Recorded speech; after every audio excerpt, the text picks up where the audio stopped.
Jangan lupa subscribe YouTube channel Metro TV News dan jangan lupa nyalakan notifikasinya.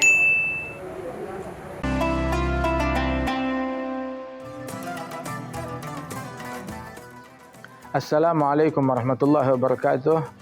Alhamdulillahirabbil alamin wa bihi nasta'in ala umuri dunya waddin wa salatu wassalam ala sayyidil mursalin wa khatamin nabiyyin sayyidina Muhammadin wa ala alihi wa sahbihi ajma'in.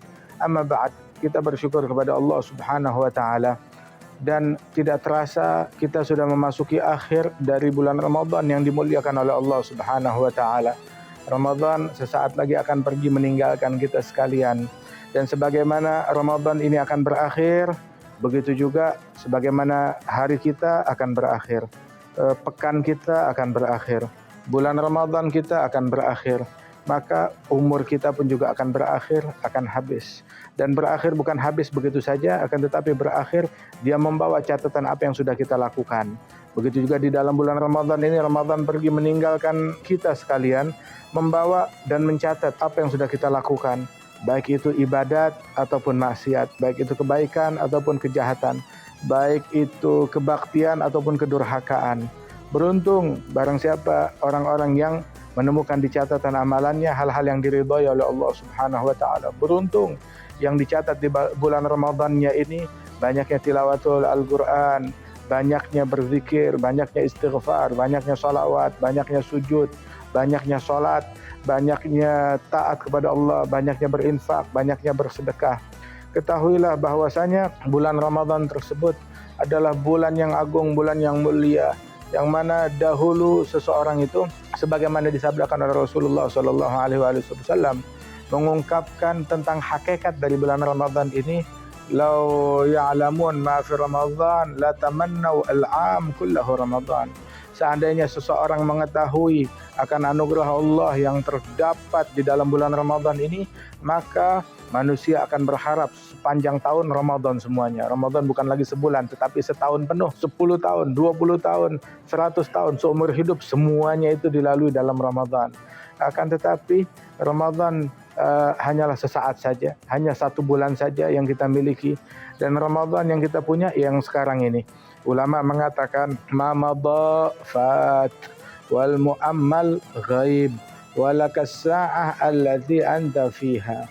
Apa yang sudah lewat, yang sudah berlalu udah lewat, nggak bisa kita balikin lagi. Yang tahun lalu sudah lewat, yang kemarin sudah lewat, sejam yang lalu sudah lewat, nggak bisa kita kembalikan. Nggak bisa kita kembalikan 1 menit yang sudah berlalu atau 1 jam yang sudah berlalu, semuanya sudah lewat, sudah habis. Dan hal yang akan datang, Ramadan tahun depan, berapa banyak orang yang menanti esok, datang esok dia udah nggak ada. Dia sudah meninggal dunia, sudah ditanam di dalam tanah. Berapa banyak orang yang menanti Ramadan tahun depan, datang Ramadan tahun depan dia udah dikubur, udah meninggal dunia. Berapa banyak orang yang menanti Lebaran, datang Lebaran, Lebarannya datang tapi dianya udah nggak ada. Datangnya kepada orang lain bukan kepada dia, sebab dianya telah dimakamkan dan telah dikuburkan, telah wafat, telah meninggal dunia, ditanam di dalam tanah. Nah karena itu al-mu'ammal, masa depan adalah hal yang gaib. Belum tentu kita bisa berjumpa dengan masa yang akan datang. Walaupun itu sebulan lagi, apalagi setahun lagi, ataupun seminggu lagi, ataupun sehari lagi, ataupun 1 jam lagi. Mungkin datang esok kita sudah meninggal dunia, kita nggak tahu. Yang kita miliki adalah bukan Ramadan yang kemarin, bukan juga Ramadan yang akan datang. Yang kemarin sudah lewat, yang akan datang adalah hal yang gaib. Belum tentu kita berjumpa. Yang kita miliki adalah saat ini. Yang tersisa dari Ramadan kita saat ini itu adalah yang kita miliki. Karena itu selagi hari-harinya masih tersisa, selagi menit-menitnya masih tersisa, selagi nafas-nafas kita masih ada di bulan Ramadan, isi setiap nafas tersebut dengan kebaikan. Al-Imam Abu Hamid Al-Ghazali, Muhammad bin Ahmad Al-Ghazali At-Tusi, beliau mengatakan di dalam ucapannya bahwasanya kullu nafas min anfasik jauharatun la qimata laha. Setiap tarikan nafas, setiap hembusan nafas dari nafas-nafasmu adalah berlian yang tak ternilai harganya. Berlian kalau hilang bisa dicari gantinya, tetapi nafas yang sudah berlalu nggak bisa kita kembalikan. Menit yang sudah berlalu nggak bisa kita tarik balik. Detik yang sudah berlalu nggak bisa kita kembalikan. Nah begitu juga Ramadan yang kita punya ya ini yang tersisa. tinggal berapa jam lagi, tinggal berapa menit lagi, tinggal berapa hari lagi dari Ramadan yang kita miliki. Sesungguhnya Orang yang rugi, orang yang sial adalah yang berlalu bulan Ramadan sedang dia belum mengambil bekalnya dari bulan Ramadan yang mulia ini. Tiap hari di bulan Ramadan amal ibadat dilipat gandakan, yang fardu 70 kali lipat, yang sunnah dilipat gandakan hingga menyamai pahala yang fardu. Kemudian juga setiap sujud yang kita laksanakan berbeda, sujud di bulan Ramadan dengan sujud di bulan yang lain, rukuk di bulan Ramadan dengan rukuk di bulan yang lain, tilawatul Quran di bulan Ramadan dengan tilawatul Quran di bulan yang lain. Dilipat gandakan oleh Allah Ta'ala, berbeda kadarnya. Dan sesungguhnya jangankan kita orang yang ada di dunia, penghuni surga aja mereka menangis, bersedih, mereka menyesal. Masuk surga dan menyesal, iya. Di surga ada penyesalan, ada. Walaysa yatahassar ahlul jannah fil jannah illa ala sa'atin marat alaihim fid dunya la yadhkuruna Allah Ta'ala fiha. Penghuni surga tidaklah mereka menyesal, melainkan penyesalan mereka di surga atas berlalunya 1 jam, 1 menit di dunia. Mereka lalui 1 jam di dunia tanpa berzikir kepada Allah Ta'ala. Padahal kalau di jam tersebut mereka berzikir, mereka meraih kedudukan tinggi di sisi Allah.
Udah meluangkan waktu. Ramadan nggak ada kesibukan duniawi. Ramadan semuanya untuk akhirat. Sibuk dengan masjid, dengan i'tikaf, dengan tilawatul Quran, dengan zikir, dengan tarawih, dengan qiyamul lail, dengan bangun malam. Itu kesibukan mereka di bulan Ramadan. Kemudian juga ketika tiba 10 hari yang terakhir bulan Ramadan, makin giat lagi. Makin giat di dalam beribadat. Sebagaimana Rasul, idza dakhala al-'ashr, Siti Aisyah bilang, Nabi kalau udah masuk 10 hari yang terakhir, syadda mi'zarah wa ahya lailah wa aigadha ahlah, mengencangkan ikat pinggangnya, yakni kata kiasan kalau Rasulullah makin semangat dalam beribadat kepada Allah.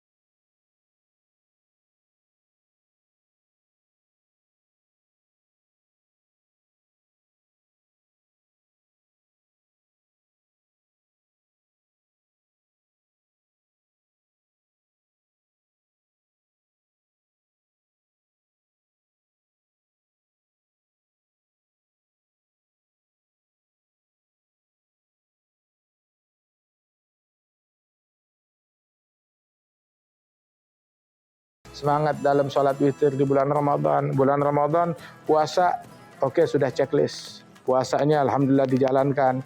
Menjaga diri dari hal-hal yang membatalkan, menggugurkan pahala puasa, itu juga checklist. Kemudian juga bersedekah, berinfak selama bulan Ramadan. Kemudian juga tarawih di bulan Ramadan. Selain tarawih juga witir. Oh, kita sholat witir 3 rakaat. Bagus, luar biasa, tapi sempurnakan menjadi 11 rakaat. Atau habis 3 dia bisa tambahkan menjadi 5 rakaat, menjadi 7 rakaat, menjadi 9 rakaat, sempurna hingga 11 rakaat, lebih afdal lagi, lebih baik lagi. Al-Quran kita ayo dibaca dengan kehadiran hati, dengan khusyuk, dengan semangat di dalam membaca Al-Quran. Hatamkan Al-Quran di momen-momen yang tersisa dari bulan Ramadan ini. Oh, hanya tersisa 2 hari, 3 hari, hanya tersisa beberapa jam, makin semangat. Semangat di waktu yang tersisa, di saat-saat terakhir kita ini. Ada beberapa orang menjenguk Al-Imam Junaid bin Muhammad Al-Baghdadi, Sayyidut Ta'ifah, Imam Tasawuf di Baghdad. Itu Junaid sedang sakit keras di akhir hayatnya. Dijenguk oleh kawan-kawannya. Mereka dapati Junaid yang lagi sekarat, lagi tadarus Quran, pas lagi sudah mau hatam Quran. Terus menghatamkan Al-Quran. Selesai menghatamkan Al-Quran, bukan selesai. Dia lanjut lagi, ngulang lagi Al-Quran dari awal. Maka dia bilang, ya Imam, ya wahai Imam Junaid, akhirnya kamu sudah mau meninggal dunia, Qurannya sudah hatam, baru aja hatam, kamu mau mulai lagi, emang bisa menghatamkannya? Masih semangat kamu beramal? Maka dijawab oleh beliau, faman ahaggu minni,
perlukan hudurul qalb, sangat diperlukan.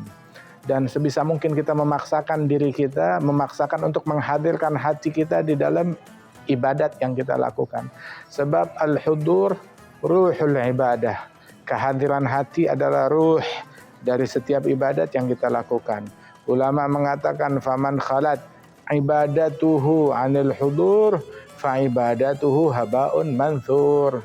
Barang siapa yang ibadatnya sunyi dari kehadiran hati, maka dikhawatirkan ibadatnya sia-sia belaka. Karena itu kita tahu kelemahan kita, maka minta kepada Allah untuk membantu kita di dalam menghadirkan hati kita istiqamah di dalam hati kita. Menghadirkan hati di dalam zikir yang kita baca, dalam sholawat yang kita baca, di dalam sholat yang kita kerjakan, di dalam tilawatul Quran yang kita lantunkan, berupaya untuk menghadirkan hati kita. Makna hudurul qalb, kehadiran hati di dalam ibadat tersebut adalah hati fokus, menyadari apa yang sedang dibaca dan apa yang sedang dikerjakan, apa yang sedang dia lakukan dan apa yang sedang dibaca oleh lidah. Nah, hati itu mendampingi, turut menghadiri dan menyadari apa yang sedang dia baca dan apa yang sedang dia lakukan, dan yang turut membantu itu semua kalau dia faham apa bacaannya. Nah, cari faham. Kita sekarang usia kita udah berapa tahun di dunia ini, masa sampai sekarang nggak tahu makna dari surat Al-Fatihah yang kita baca di dalam sholat kita tiap hari 17 rakaat, 17 kali kita baca Fatihah. Masa nggak tahu makna bacaan surat Fatihah? Masa sampai sekarang nggak tahu artinya tasyahud, bacaan tasyahud yang kita baca?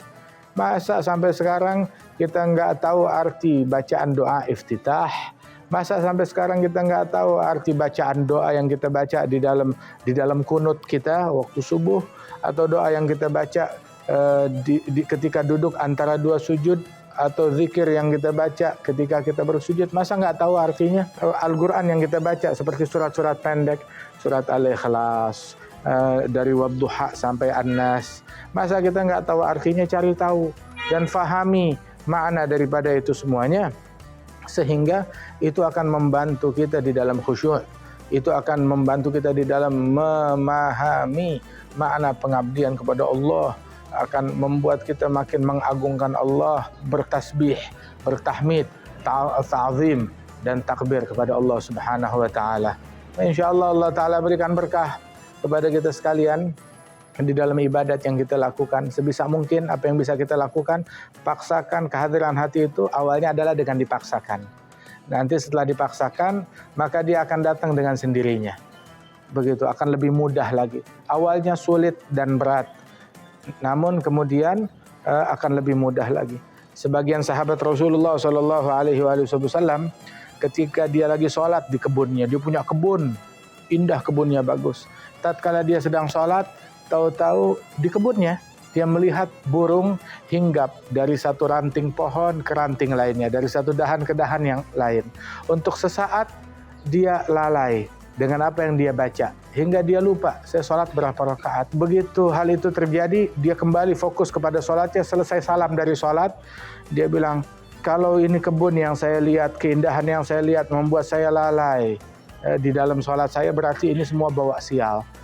Maka bagaimana caranya? Maka ini membuat saya kehilangan fokus di dalam sholat. Maka yang saya lakukan adalah kebun saya yang saya cintai ini, yang indah ini, yang bagus ini, saya infakkan di jalan Allah. Saya sedekahkan, saya wakafkan di jalan Allah. Kenapa? Sebab ini membuat saya lalai, terkecoh dari sholat. Berarti ini membawa sial. Kalau begitu lebih baik saya sedekahkan saja.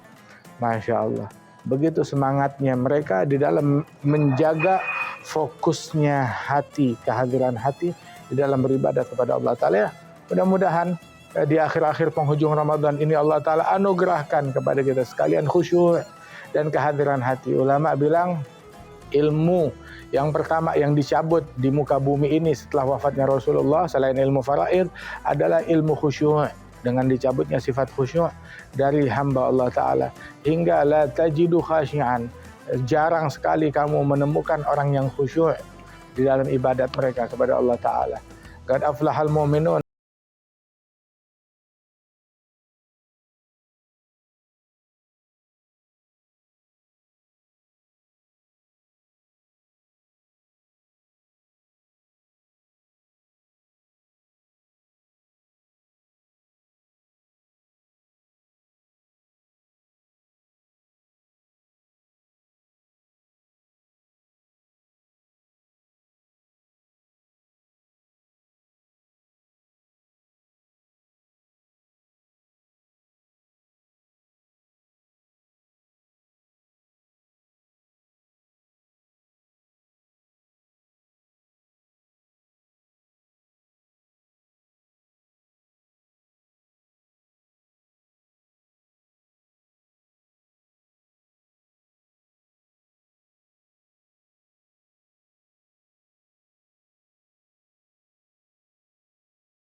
Metro TV.